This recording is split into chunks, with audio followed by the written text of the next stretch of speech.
បងប្អូនអរគ្នាគេថាទៅវាគៀបថ្នោតខ្ញុំធ្វើរួចរាល់ហើយអ្នកពុកម៉ែបងប្អូនអរគ្នាទៅវាគៀបថ្នោតគេធ្វើចឹងមែនបងប្អូនអរគ្នាគេថាជួយ comment អ្នកមួយផងណាថាខ្ញុំឃើញតាម YouTube ដែរទេបងប្អូនអរគ្នាចឹងបើធ្វើត្រូវធ្វើខុសអីបងប្អូនអរគ្នាជួយ comment អ្នកមួយណាគឺវាគៀបថ្នោតមេគេធ្វើចឹងមែនបងប្អូនអរគ្នាហើយឥឡូវគេថាចាប់ដើមឡើងហើយនេះជាលើកទី1របស់ខ្ញុំ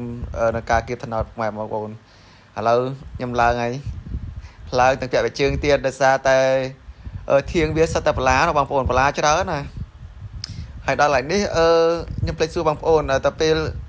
គេគៀបបានម្ដងអញ្ចឹងគេវាលមុខវាមែនបងប្អូនវាលមុខវាមែនតែខ្ញុំអត់បានយកកវិតមកហ្នឹងអត់បានយកកវិតមកដល់ខ្វៀលអត់ទេខ្ញុំគៀបតែម្ដងអីស្អែកឡើងគៀបម្ដងទៀតតែមើលទៅ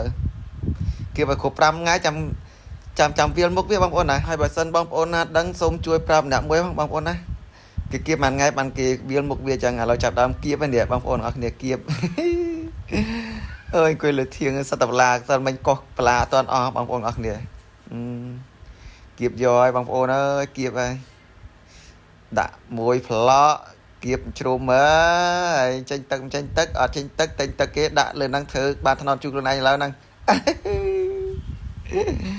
ចេះគៀបណាអើយនឹងចេញឲ្យបងប្អូនអើយជួយ comment ដាក់មួយផងគៀបកតិចមើលហៅគេមកគៀបឲ្យគេអត់មកគៀបឲ្យគៀបខ្លួនឯងមើលហើយថ្នោតនេះដោយសារតែថ្នោតនឹងវាខ្ទាបដែរទេបងប្អូនបានញ៉ាំឡើងមិនថ្នោតពុះខ្ញុំហ៊ានឡើងទេដោយសារថ្នោតនឹងវាខ្ទាបហើយទីហើយនៅមាត់ទឹកចឹងណាបងប្អូនអរគ្នាចឹងមកឡើងគៀបហ្នឹងបើសិនជាខ្ពស់ខ្ញុំអត់ហ៊ានឡើងទេនេះសាកល្បងធ្វើលេងចឹងណាឃើញតាមថ្នោតណាយ៉ាងទៀបមានទៀតគៀបទៀតចឹងណាគៀបតាណាយតែបានទឹកសម្រាប់លើ5ថ្ងៃចុងក្រោយបងប្អូនអរគ្នានេះទៅគៀបខាងមកផ្នែកទៀតមកផ្កាទៀតបងប្អូនអរគ្នាគៀបមកផ្កាទៀតគៀបបងបានទឹកឯងបើបានទឹកខ្ញុំចែកបងប្អូនហូបដែរអញ្ចឹងណាបងប្អូន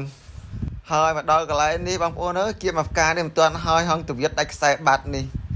ម៉ែចង់ខ្សែឡើងមុំគាត់គៀបប៉ុណ្ណឹងដាច់ខ្សែដែរអើយ3ចុយយ៉ាទៅវានេះគៀបមិនទាន់ហើយបងប្អូននេះដាច់ខ្សែបាត់ហើយអើយដាច់ខ្សែបាត់ហើយចឹងចុះមកចងខ្សែវាសិនចាំឡើងទៅគៀបម្ដងទៀតបងប្អូនអរគ្នាអត់កើតអីទៅវានេះចងខ្សែសាថ្មីយ៉ាងម៉េចចង់ប៉ុណ្ណឹងជាប់ចង់ប៉ុណ្ណឹងអត់ជាប់ទៀតបោះមកក្រោមសិនណាចង់មកវិញបងប្អូនអើយចង់មកវិញចាំឆ្អែកចាំគៀបទៀតចាំមើលគ្រប់5ថ្ងៃទៅមើលបានទឹកអ